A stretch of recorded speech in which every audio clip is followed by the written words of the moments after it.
Welcome to Chatham House. What an exciting afternoon. It's wonderful to see all of you. I am Leslie Vinjamori. I know many of you.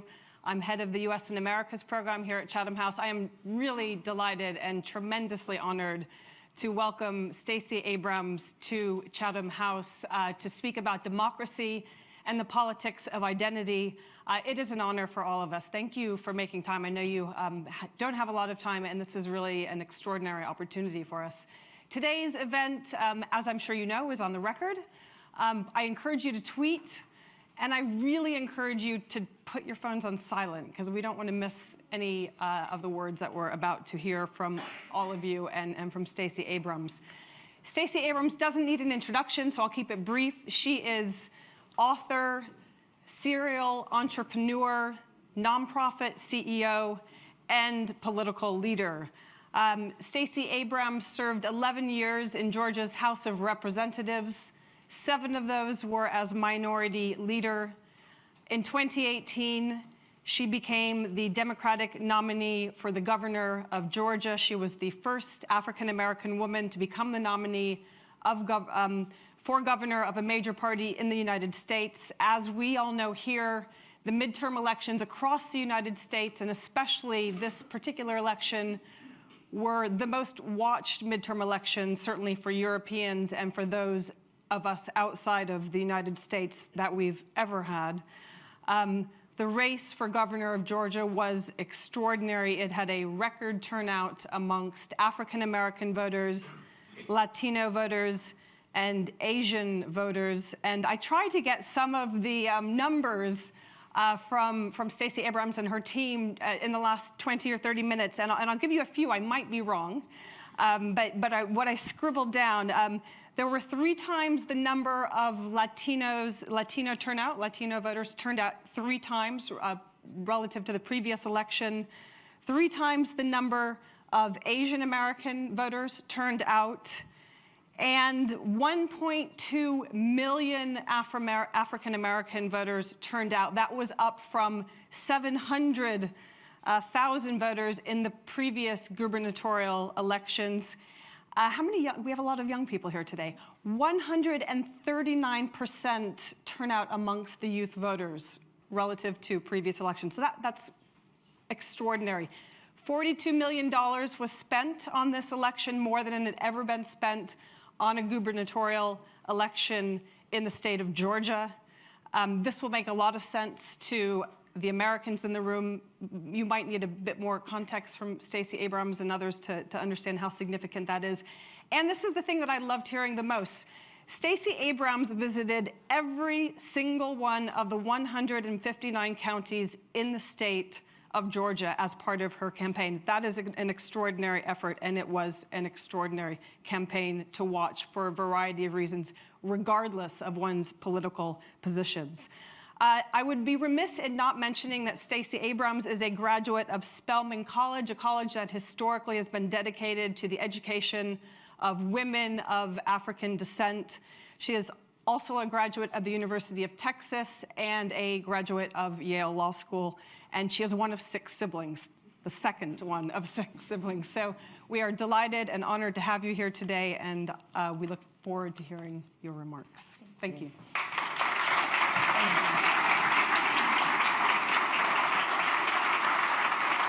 Thank you. Thank you, Leslie, for such a generous introduction. Thank you, Chatham House. Yes, you should tweet, but please pretend like you're paying attention to me as you do so. In 2018, I stood for election to become the governor of Georgia. And one of the reasons I've been so bullish about the idea of running for governor is that I understand the way politics works in the United States. Most of the seismic changes we have seen in our body politic and how our people are treated does not happen at the federal level. It's actually state policy. And regardless of your belief in these issues, when we saw the rise of mass incarceration, particularly of African Americans in the United States, that did not begin with federal policy. It began with a governor in California who decided to increase the rate of incarceration based on a class of communities that were treated separately and differently.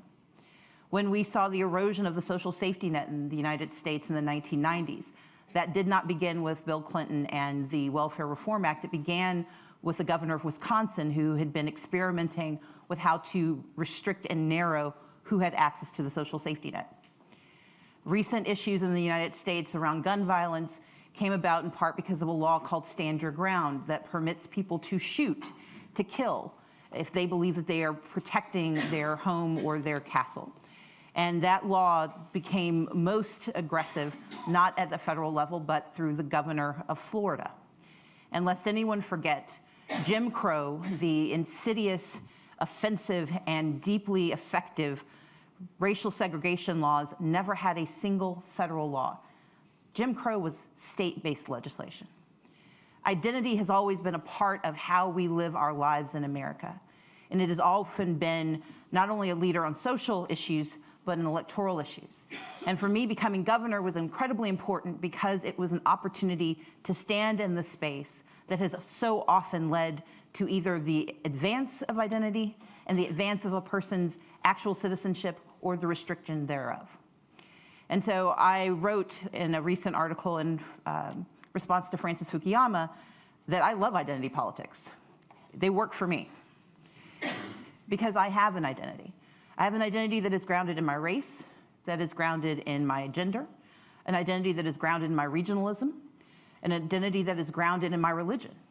And each of these pieces are immutable parts of me or intrinsic parts of me. The immutable characteristics of race are often seen and used as a method of oppression and repression. The conversation about religion has become a very potent one in the United States and around the world. The issues that we see embedded in identity cannot be divorced from our politics. In fact, electoral politics is often a lagging social indicator. We don't get to the electoral piece until long after the social norms and the divorcing of people from their rights has happened based on their identity. And this has been true from the inception of the United States, and I will use the US as a proof point, although I will argue, of course, that this is not endemic to the US. We know that the marginalized did not create identity politics. From the very beginning, from the inception of the United States Constitution, there was a 3/5 compromise. The decision that blacks only constituted 3/5 of humans and therefore were eligible to be treated as chattel. That was an identity foisted upon blacks simply because of the difference in our skin tone. We know that Native Americans, those who inhabited the United States long before anyone settled there, were denied citizenship in the United States until 1924. We often like to believe that post Trail of Tears we came to our senses, but no. It took until 1924 to grant them citizenship, and until the 1960s, 1968, before the Bill of Rights was actually applied to the Native American population, and they still do not enjoy every facet of the Bill of Rights. Identity politics became law in the United States in 1882 through the Chinese Exclusion Act, which followed the Page Act. The United States imported Chinese laborers to build the railroads, to build the West, but then decided that through the Page Act in 1875 to deny the right of Chinese laborers to bring their wives over. And because that wasn't quite as effective as they thought, in 1882, they just said no more could come. It was the first anti-immigration law passed in the United States, and it continued for more than a century. We know that each time these laws pass, they were not passed in discriminative identity, they were passed because of identity. And therefore, we have to acknowledge the problem of identity politics, which is that we pretend that identity doesn't matter until it becomes inconvenient, until it starts to harm the majority population, or until it starts to unsettle what has become normative in our communities. The other challenge of identity politics is that it insists that the marginalized should not demand public acknowledgement of their grievances. We know that in the United States, recent conversations about Black Lives Matter has caused a great deal of backlash. The argument is that Black lives should not have to have a hashtag or a demand for movement because they shouldn't be separate from the rest of the lives. In fact, those who are the most dismissive retort to Black Lives Matter by saying all lives matter. Well, yes, we would like to believe that all lives matter, but Black lives are most in danger. And this notion that the public acknowledgement of that grievance is somehow erosive and corrosive to our body politic is nonsense. We cannot be a United States if people within our country do not feel safe, if they feel compelled to articulate that their specific identity bears a threat to their existence. We know that current demographic and social trends are expediently moving, that technological advances are making identity even more obvious and more easily shared. And because of that, embracing diversity has to be the way we approach things, because this false notion of uniformity ignores daily experience. And those who deride identity politics, they depend on a number of misjudgments. Francis Fukuyama, for example, argues that economics more than race or gender or other marginalizations should carry the day. But it ignores that race and class have always been intrinsically linked, whether in the United States or abroad, because when you fight for class but ignore the racial constrictions or the gender constrictions, or the fact that in the United States you can be fired from your job from being a member of the LGBTQ community, then you cannot divorce class and economics from marginalized communities. We have to recognize that there are wide substrates of inequality, and those substrates have to be acknowledged if they are going to be addressed. But why is this a problem? It's a problem because identity politics have been seized upon as a way to hold the marginalized accountable for daring to express their grievance. We are blaming the victims for acknowledging that they are victims and saying, please stop making me a victim. And we do that by saying that their seeking redress for their oppression is somehow offensive to the rest of us. But the reality is that as we change, as we become a more democratic and diverse society, we are they. And acknowledging that we are they is not harmful to us. In fact, it is how democracies become more vibrant, more inclusive, and more resilient. I know that social media has played a large part in the recent advance of identity politics. Because of Facebook, you can take a video of a man being shot in his car simply because someone believes that he is inherently dangerous because he is black. And that video lives on in infamy. Because of Twitter, the marginalized can unify and they can create a hashtag that amplifies their voices across the entire platform, forcing change like Me Too. And we know that Instagram is just dangerous. But we have to recognize that those who benefit from repression are those who prefer this more comfortable narrative of uniformity. They prefer to think that we all have the same experiences, in part because they never have to accept or acknowledge any difference. The consequences for them then have been jarring. And that's why we have this pushback and this weaponization of the language of identity. I grew up a black woman in the Deep South, and I learned early that sometimes you can't beat them. You just take what they say and use it against them, like running for governor. And in this case, I refuse to let the term identity politics be used as a diminution of our power. Instead, I say we should seize it, use it, and amplify it. Because these changes have to be encouraged. Activists and political challengers have to be able to make demands, and they have to be able to articulate why those demands are necessary. We know that electoral politics have been the last refuge of holding identities hostage. Because as long as you can deny women the right to vote, and in this recognition of the International Women's History Day and the 100-year anniversary of suffragettes, we know that the right to vote has been denied so frequently because it is the most potent weapon to keep people's voices from being heard in their politics, which means policies do not reflect their needs. Most tacitly and explicitly, we have to acknowledge that certain members of class are denied agency in those classes, that women who are part of the working population need the Family Medical Leave Act because they give birth more often than men do. We know that these moments have to be acknowledged and that we have to work to embed them, but we also have to acknowledge that there is universal benefit to these advances, that when Black lives matter, brown lives matter, that when people cannot be shot simply for being who they are, then the rest of us are made safer. We have to acknowledge that men benefit from the Family Medical Leave Act because they have children they need to take care of or parents who are aging. We have to acknowledge that religious freedom has to be true freedom. It cannot be constrained to only the Christian community. Because if we want Islamophobia to be diminished, we have to acknowledge the right of members of the Muslim community to speak up and speak for their communities. For me, it's been a conversation about being a Black woman. And so I'm going to start with that. I talk about my identity. You cannot miss me. I am a tall, statuesque Black woman. I have natural hair. I am not of an indiscriminate tone. And I own my identity, in part because I need others to see that my identity is an opportunity for access and for opportunity, not for being pushed aside. The moment I stepped forward to run for governor, there were those who said I could not win because of my race and my gender. And these were often friends, people I'd known for years, people who'd invested in my campaigns for the House and for leadership. But when I would call to say, by the way, I'm running for governor, will you help? They would whisper into the phone like they were giving me a fatal diagnosis, but you're a Black woman. My response is, I know.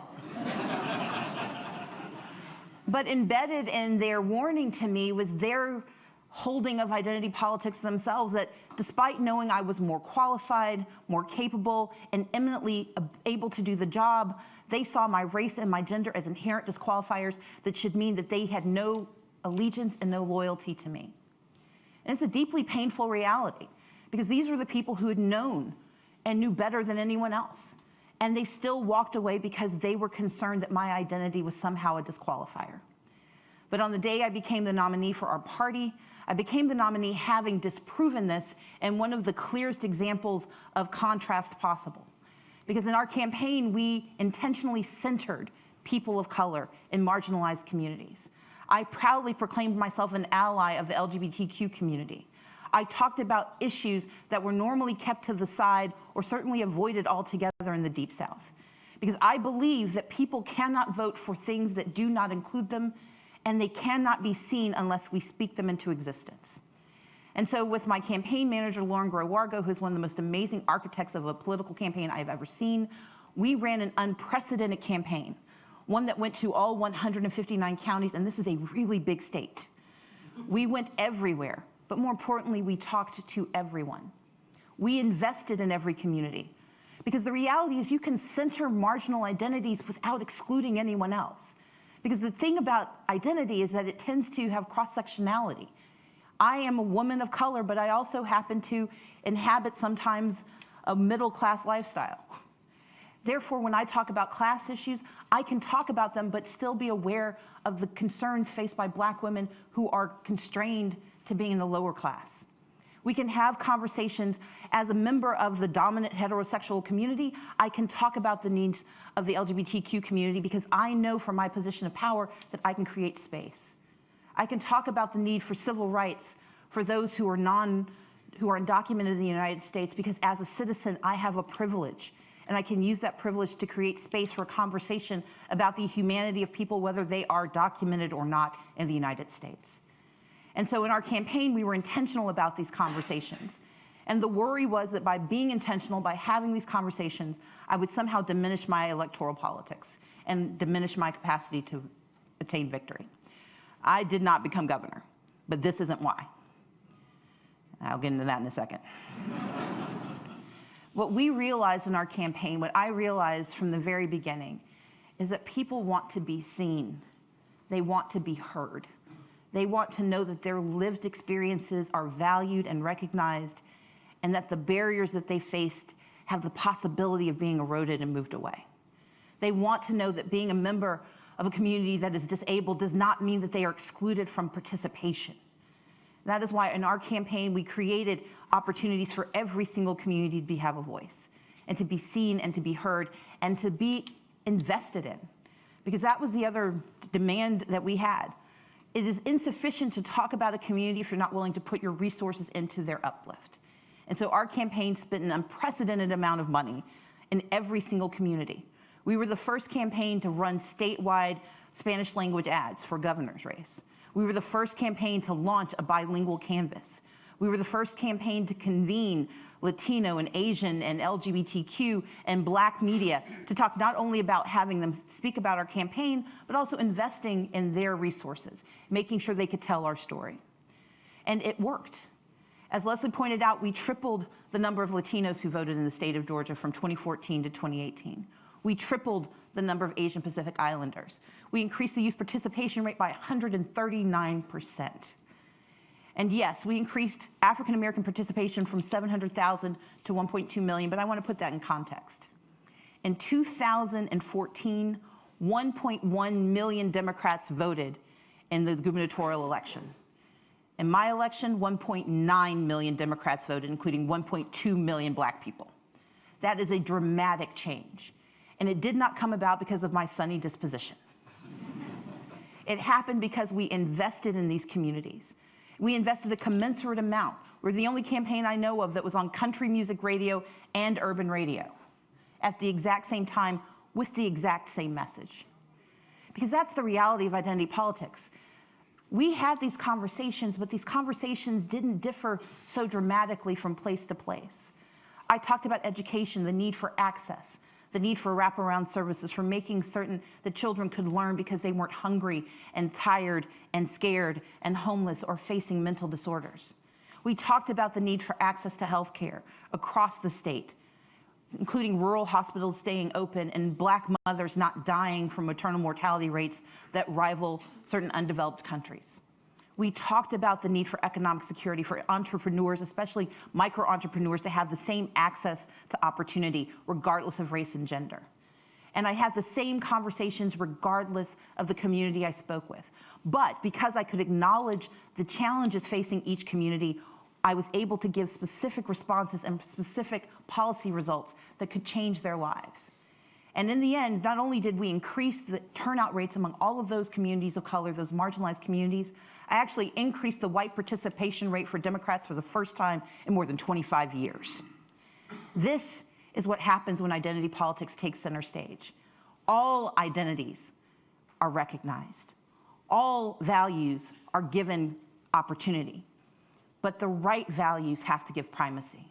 The value that our Americanness, that our humanity, that our citizenship should win out. That we are yoked together by our common experience, but that we have to recognize that those common experiences have different examples. I believe that identity politics makes us more resilient because we start to understand that we are all here together.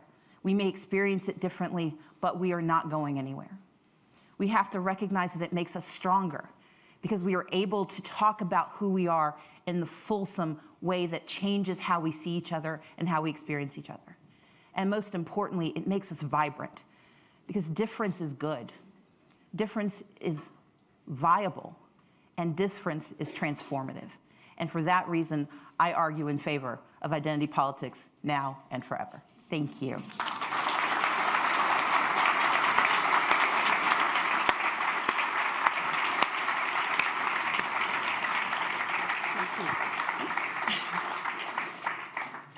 That was wonderful. I'm going to start with the first question. Please prepare your questions. Keep them succinct, and please say who you are beyond. I mean, if you just want to say you're a Chatham House member, that's wonderful. But we'd love to hear more about your affiliation if you'd like to share it with us. That was wonderful. This is a really hard topic. Yes. This is tough stuff. I grew up in Omaha, Nebraska, in a time when it was wonderful to be, an American, and the American dream was about us all being American. It wasn't really an era when we talked about being, certainly not in Nebraska, about being Asian American or Latin American or anything. We were just American. And I think sitting here in London and in Europe, I first came to London in 1988 and watched a lot of debates about cosmopolitanism and all sorts of things, and a move to try and do what people here thought America had done so well, which was to integrate Americans and to make us Americans, to make immigrants Americans. You'll find people in the UK who've lived here their entire life and don't consider themselves British or English, and that's not really the story of America. So the turn to identity politics is fraught. It's clearly powerful, and your story and your narrative, I think, is tremendously meaningful, but it is very different from what a lot of Europeans have historically admired about America. So my question is, how is it that you, and I like that you made that turn in the end of your remarks to being American as well. How do you manage that balance? And there is, of course, the risk that push for identity is captured by the right. It's captured for the wrong reasons. It's used to channel white nationalism, and all sorts of things. That didn't seem to happen in the white turnout that you're referring to in the 2018 campaign. But how do you manage that when you're talking to the people in Georgia and when you're sort of articulating your vision? So, I think that's an important question. I want to provide a little context.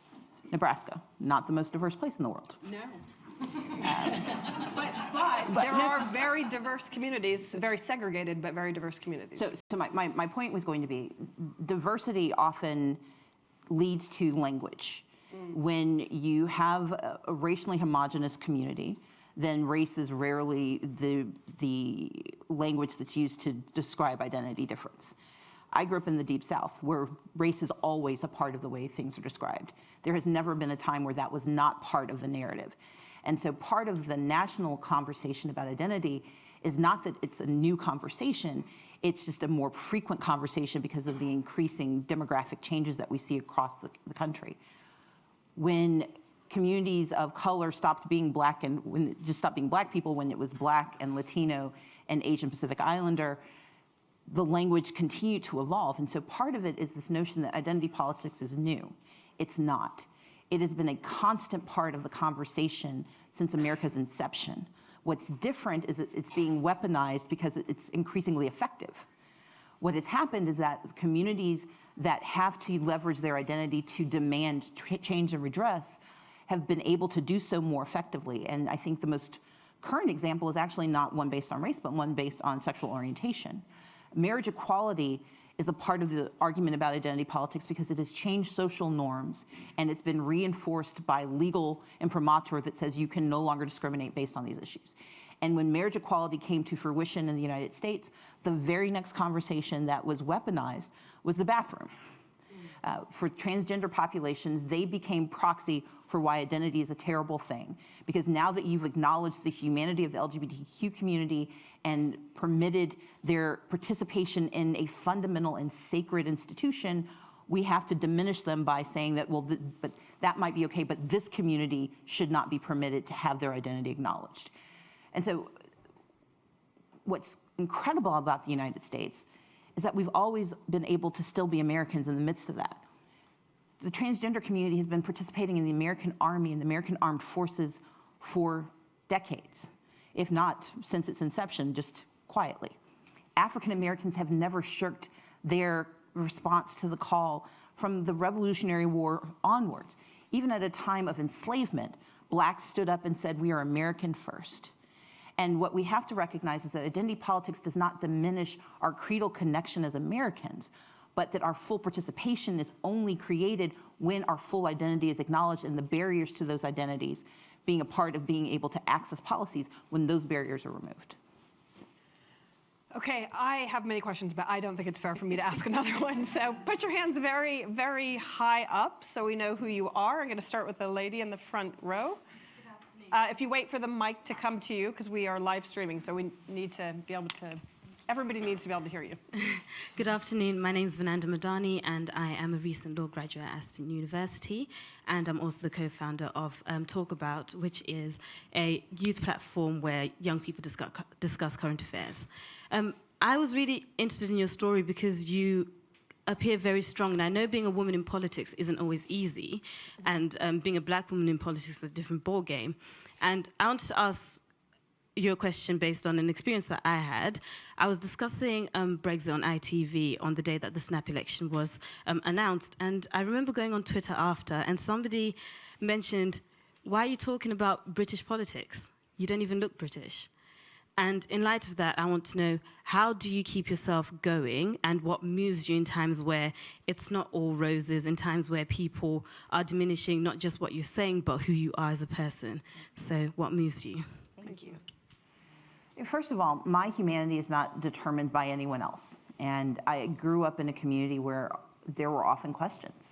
I recently wrote a book called Minority Leader. It's being released as Lead from the Outside, but I recount a story where I won an essay contest as a fifth grader.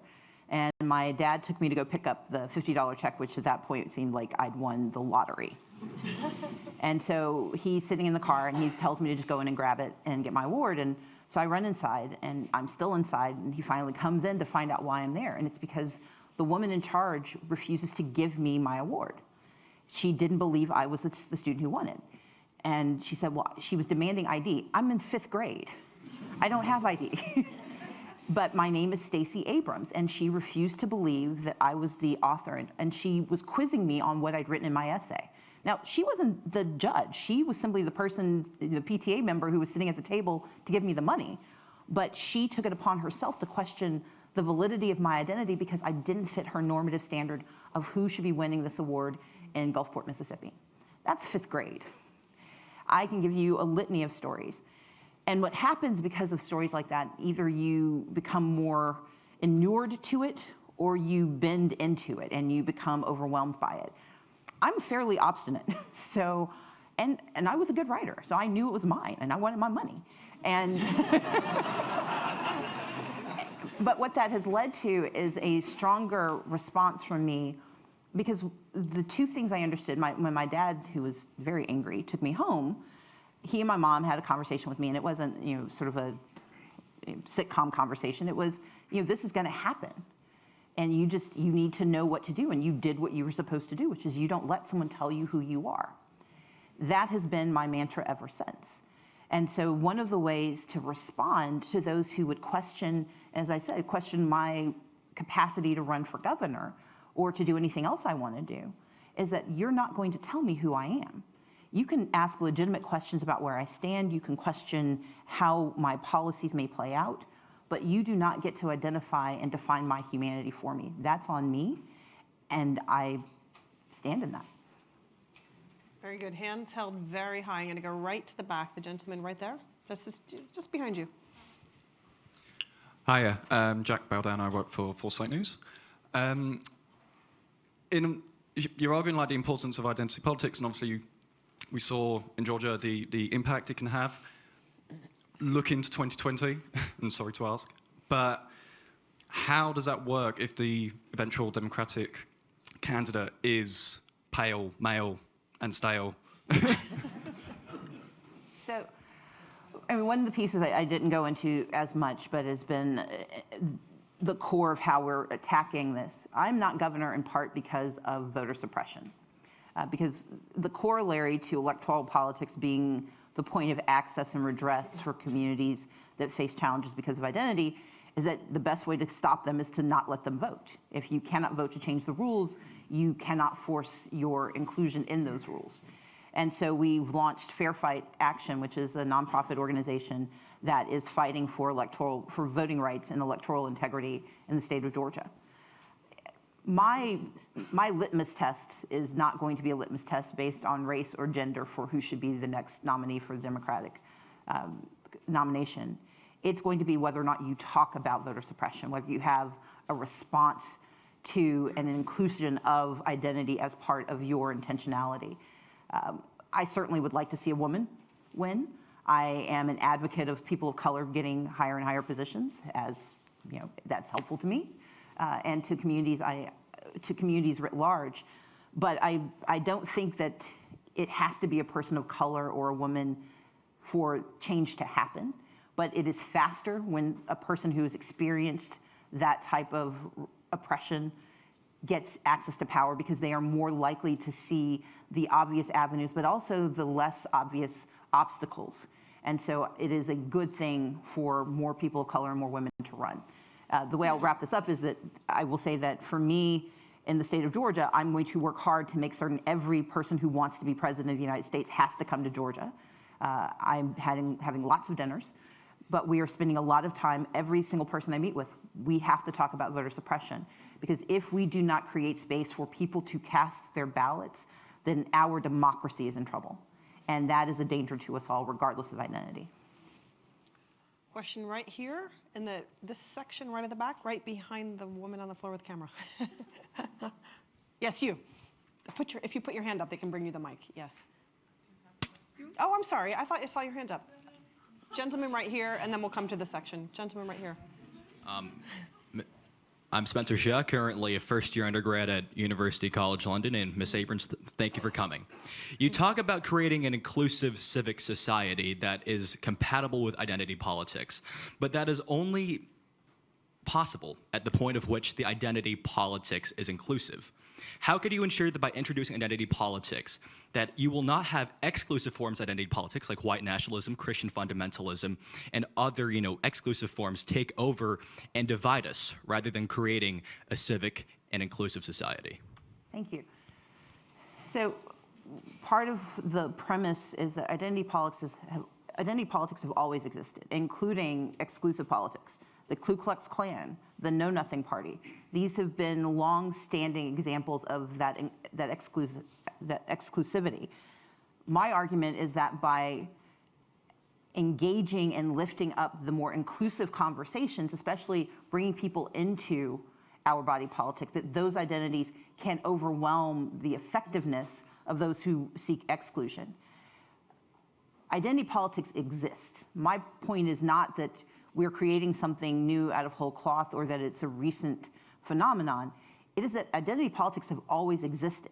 What's causing the turmoil today is that it's more effective, that when people are raising their identities, they're actually able to create change. If you look at 2017 in Virginia, the dramatic takeover of the legislative process in Virginia happened because identities were put front and center and the communities associated with those identities finally had agency.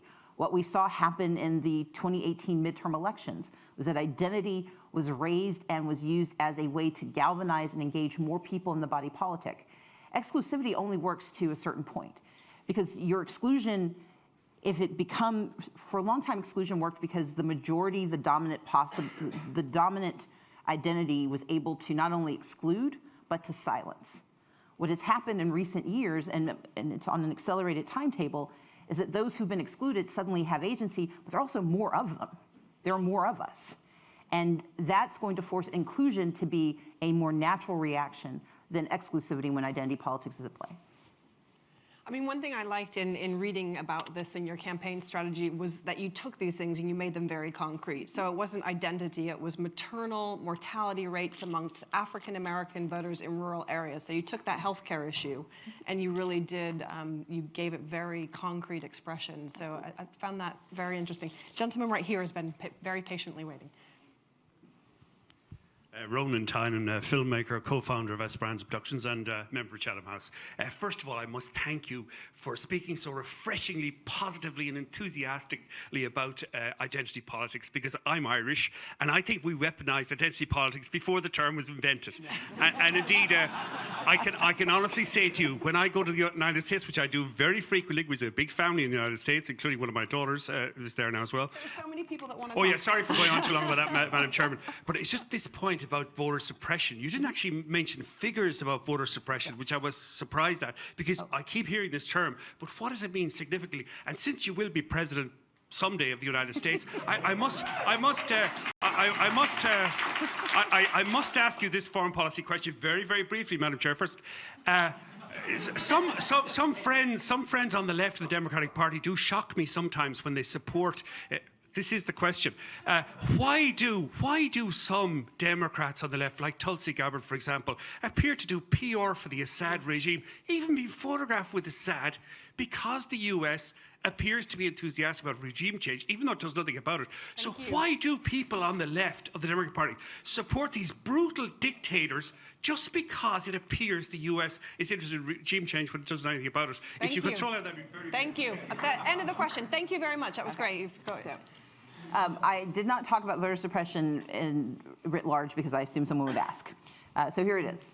2008, so between 2010 and 2018, Brian Kemp, who was my opponent in the race, served as Secretary of State. And during his tenure, he purged 1.5 million voters from the roll. He held captive in 2018 53,000 voters who'd registered to vote but were not processed because of a term called exact match, which is a policy that we'd actually sued him about. He lost the lawsuit. He agreed never to do it again, and then he got the legislature to pass a law saying he had to do it. And 90% of the people captured by exact match are people of color, 70% were African American. He oversaw an electoral system that shut down 200 precincts out of 3,000 in the state of Georgia, largely in low-income communities and rural communities, so it made it harder for people to cast their votes. He oversaw an elections scheme that not only blocked registration, but also blocked ballot access. People who applied for absentee ballots did not receive them. People who tried to go and vote were not given the opportunity to vote because they were unlawfully purged. We know that there were ballots that were not counted because of what's called signature match, where you have to sign the back of your absentee ballot, and if your signature does not match what was on record, you were not allowed to vote. My signature does not match when I go from the grocery store to the pharmacist. And yet that was used to deny people the right to vote. And so we know that tens of thousands of people were denied the right to vote in the state of Georgia. At least 50,000 called us in the 10-day period between Election Day and the end of the process when I did my non-concession speech. Voter suppression is real. Voter suppression is insidious, but it's also seamless, because typically what happens is that we are taught to believe that a person can't vote because they made a mistake, as opposed to the fact that the system is designed to deny them agency and access. So whether it's registration, accessing the ballot, or having your ballot counted, including in the fact in Georgia, African Americans had a 4-hour wait time, the longest wait time for African Americans in the country, including in precincts where they under-resourced with 2 or 3 machines, knowing based on 20 days of early voting that there was going to be a dense population of people who were voting, that people who could not plug in the machines. And we had an extraordinary number, including entire communities that were given provisional ballots that are not required to be counted. And so you look at any single instance of voter suppression, it's bad. What happened in Georgia was that they tied together an entire system and systematically denied the right to vote in a way we believe is violative of the 15th Amendment, the 13th Amendment, 14th Amendment, the Voting Rights Act, HAVA, and basically humanity. So there's that. And then the last thing, a regime change. I cannot speak for any of the folks. I will tell you that my position is that you should be in charge. I'm deeply concerned that anyone would foment brutal oppression, but when I become president, I'll be able to do something about that. Right at the very back, woman right at the very back. Thank you. Anita Punwani, Risk Advisor. Your story about where your father came to your support obviously was pivotal for you and a turning point. To what extent should we turn to the next generation through schooling to change their mindset rather than the current generation who perhaps are fixed in their thinking? I believe that we should always assume growth is possible, but you work aggressively to shape behaviors early. And so I don't dismiss or abandon any community. The number of people I met during my tenure in the legislature who did not see me as part of their vision of the future, who came to my aid or who at least mollified their opposition, means that you can't dismiss a single community. And I think that goes back to the original part of the question. Our common citizenship, our common allegiance is what connects us. Identity politics is about making sure as many people get to be a part of that fully as possible. And so whether you're in Nebraska or Mississippi or Georgia, our common opportunity is to consistently use our Americanness for our purposes, to use it as the ground game. We come together because we want our country to be better.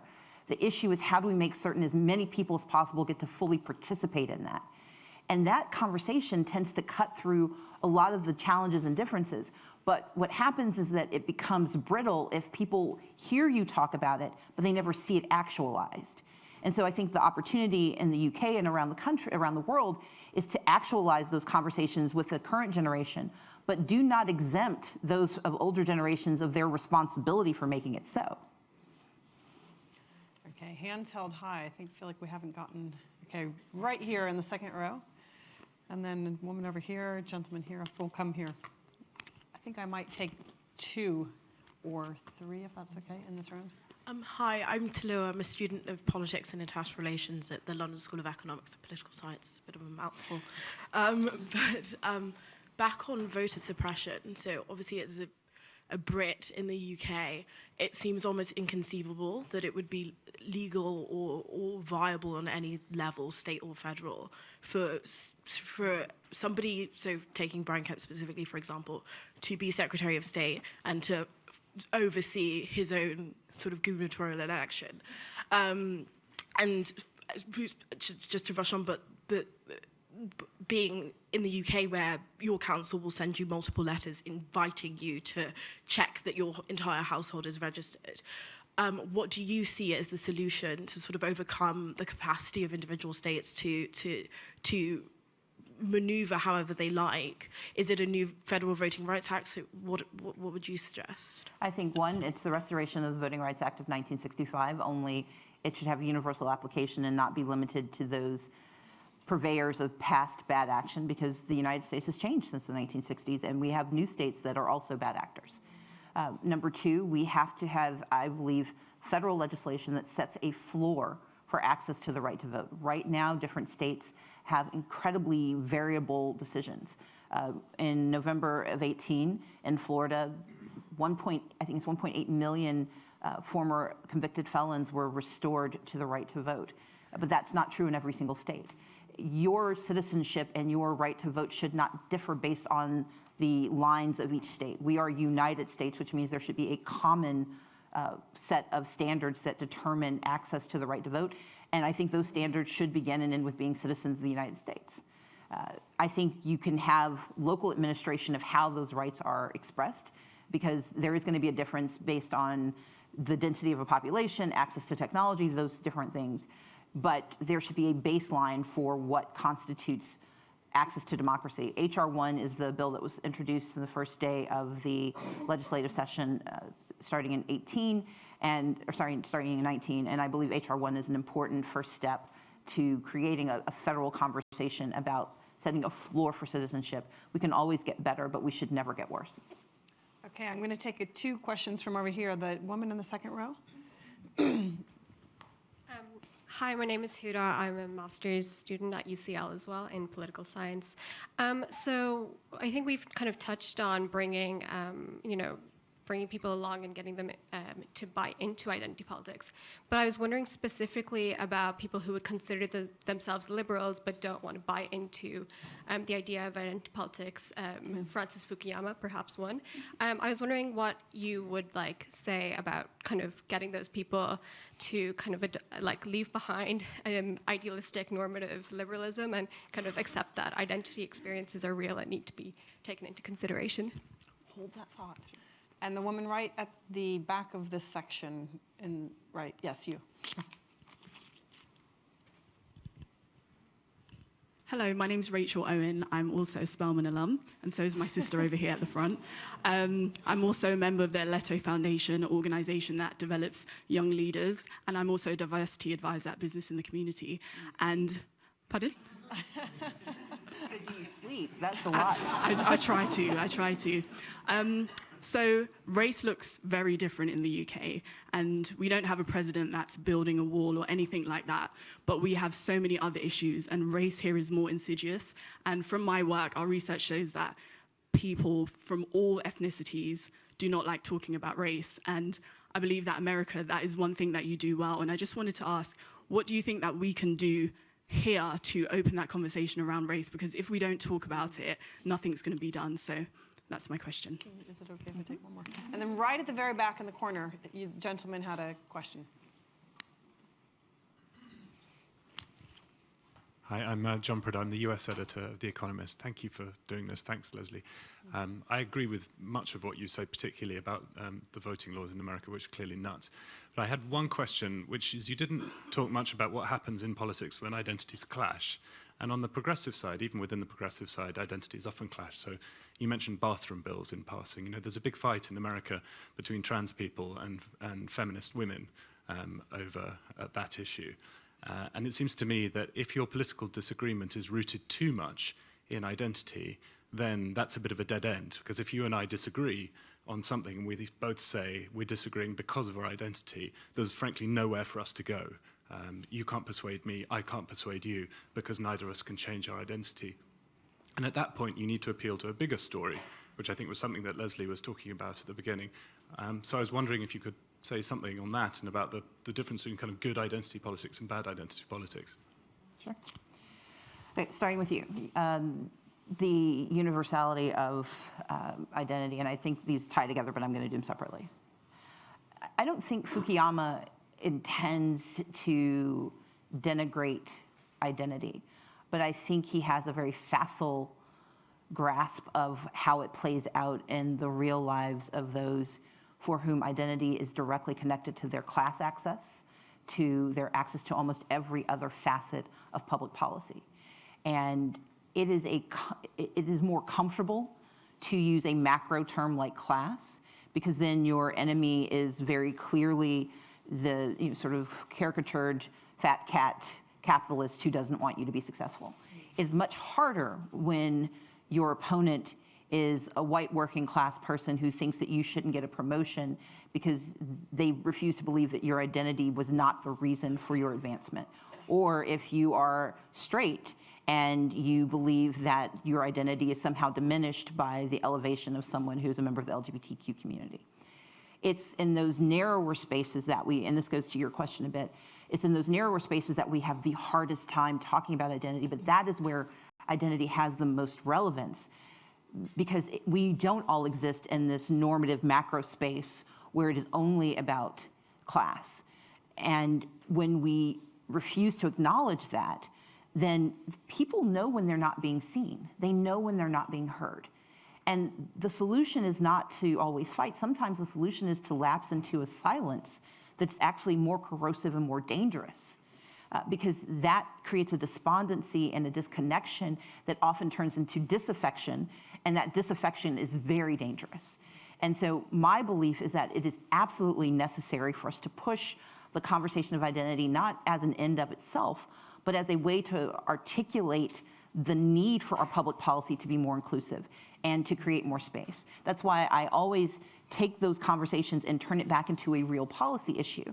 Because if I want a white working class man in South Georgia who lives on a farm to believe that he should care about police brutality that disproportionately affects Black men, then we have to have a conversation about why his life is made less safe when the police are not held to account.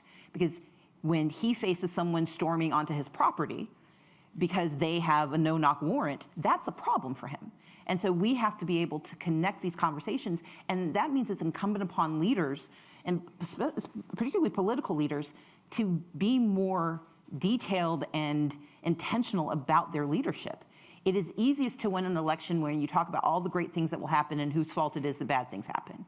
It is harder to win an election and even harder to govern when you have to actually acknowledge all of the substrates of issues. But I think you create a more resilient population when people feel that they are included, because they may not always win, but at least they know that they're part of the debate. To the question about race. We talk about race in the United States. We do not do it well. I want to be very clear.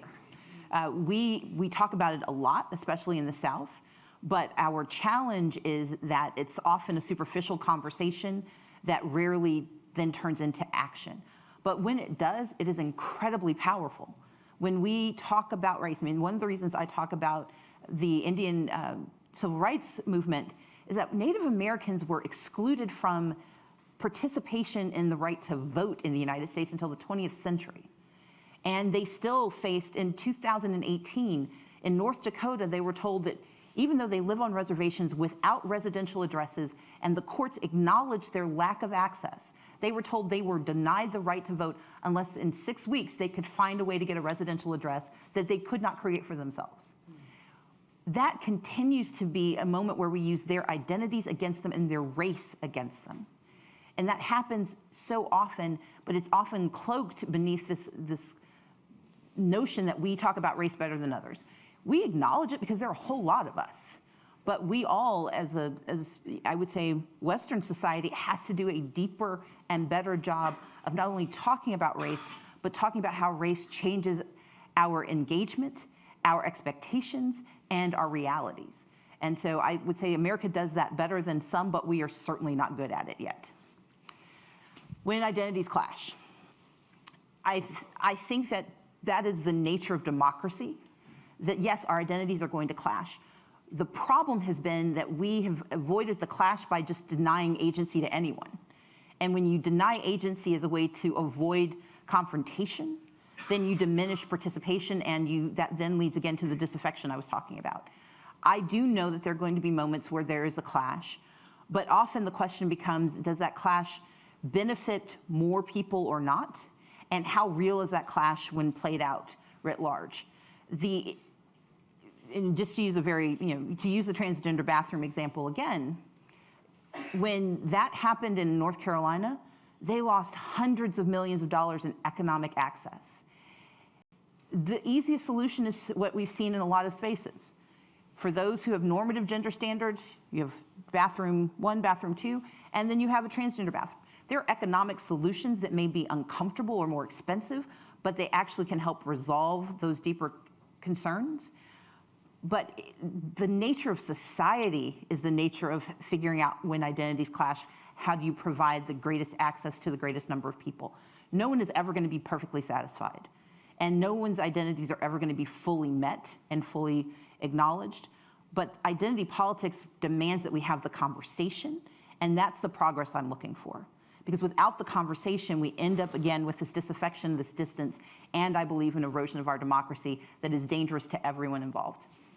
Okay, we have time for 2 very succinct questions. So the gentleman here, Yes. and the woman here, and I think, yeah, then we need to. Thank you so much. And one more there, but very succinct. Thank you so much, Stacey, for such an insightful talk. My name is Dylan Kwende. I'm an incoming lawyer at Cambridge University and a member of the Leto Foundation. Touching on what the last member of the audience asked, I want to ask you whether you think there's an ascendant orthodoxy on the political left in the US that is weaponizing identity politics to breed competitive victimhood and tribalism in a way that contradicts, say, Martin Luther King's words, which was that the concept of people, that people should be judged by the content of their character as opposed to the color of their skin or whatever strand of diversity you want to use. And just here. Hi, I'm Susan Schoenfeld Harrington. I'm an active Democrat here and also a member of the Chatham House Board in the US, actually.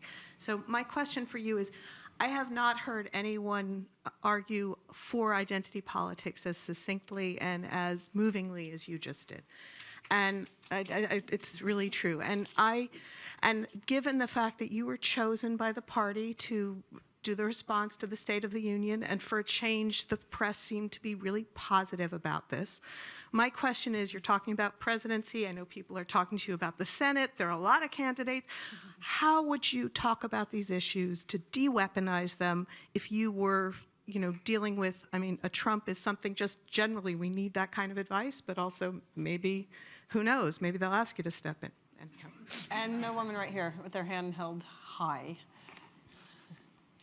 And this will be the last one. Thank you so much. My name's Allie West. I'm a graduate student at Cambridge University, and this past cycle I worked at the Democratic Congressional Campaign Committee. My question was to do a little bit more with political campaigning and identity politics. So in an era where technology makes it more and more possible to strategically micro-target certain groups, and we've seen this kind of cynically exploited by some bad political actors, how do we address that, especially with regard to social media platforms, which have also been a huge force for good in advancing the cause of equality? Okay, starting with the Mlk quote. That is often taken out of context, not only in context of the speech, but in the context of his entire body of work. Martin Luther King never denied that race played a very substantial part in how people are seen. What he argued was that it should not deny you humanity, and that the laws that were organized to use race as an exclusionary tactic were wrong. And so the call for content of our character was designed to say that our aspirational goal should be that we no longer use identity writ large to exclude people from participation, race being the strongest one that he was using, although if you look at his later work around class, he looked at race and class both as being consonant in how people were being excluded. But the notion that he thought that there would someday be a day where race did not exist was never what he argued. What he argued was that it should never be used to determine your value. And identity politics is not a value statement. It is a statement that says that you have to acknowledge the barriers to my full inclusion in our society because of my identity, and that there are compromises that are going to be required of all of us for larger inclusion. The Americans with Disabilities Act is one that I think of in part because it has changed the way all of us operate, because we had to change that in order to allow a larger group of people to actually participate fully in our democracy. The fact that in the United States, certain states, when you hit a certain number of people, the law now requires that you print ballots in that language, says that even with your Americanness, your language barrier is a legitimate one that has to be acknowledged for your full inclusion in our democracy. And so I would argue that it's not tribalism unless it is designed to say that we want to exist separate from. The point of identity politics is we want to be included in, but that our inclusion in requires that we have policies that acknowledge what's separating us as we speak. And that's what I'm pushing for. I very much believe that I adopt the language of identity politics, and this is to move into your question. I adopt the language of identity politics because it's the most succinct articulation of the debate that's raging, but it's important for us to remember that it is not a new debate. This is not a new circumstance. It has been embedded in our humanity regardless of civilization. We find something to dislike about the other side always. We find ways to give primacy to our communities, and we often believe our primacy requires the diminution of others. That is the human condition. What democracy demands is that we move beyond that to try to make as many people a part of it, as a part of our opportunity as possible. And so what I ask of every presidential candidate I meet with, you have to talk about voter suppression because electoral politics is the most direct means in the United States of expressing your beliefs and your values and your needs, but that we also have to talk about policy issues that matter. We may not always agree on the solutions, but if we can't articulate what the problems are, we will never find the solutions. And so regardless of what I stand for next in terms of my electoral politics, my responsibility as an American is to demand a constant conversation about these issues, because that's the only way more of us get to benefit and get to participate. Technology makes that hard, because what technology is ultimately one of the most democratic tools, and that means it can be misappropriated and can be used for harm. But that goes back to, I think, one of my earlier comments, which is that we have to overwhelm with, basically you overwhelm bad with good. You can never stop bad from being so. If you've seen the play Hamilton, you know that even then people were weaponizing communications to send out terrible stories about one another, and it was a fairly effective way to harm the other side. We just make it faster, easier, and nastier with technology. But micro-targeting, when it's done to say, I see you, is a good. When it's done to say, I see you when you don't matter, it's a bad. When it's done to provide anti-democratic information or to diminish a person's sense of humanity, it is wrong and we need to stop it. And when it's used to just spread disinformation writ large, it's problematic. And so I do think we should be moving towards a more aggressive monitoring of how information is shared, because when technology is weaponized to diminish access and inclusion, that's problematic. Because as I tie all of these together, I believe in democracy. I believe in an active engagement of society where as many people as possible are allowed to participate in opportunity and to gain agency and to live their best lives. That happens when the barriers to their inclusion are diminished and when their opportunities for inclusion are increased. Right now, the language to describe that has been bastardized as identity politics, and my argument is that since that language carries the day, because those who like those words are really good at spreading them, then we have to co-opt them and conscript them and change them into a way to articulate a set of principles and ideas that can make our country better, and by that, make the world better. Thank you for having me. Thank you. Thank you.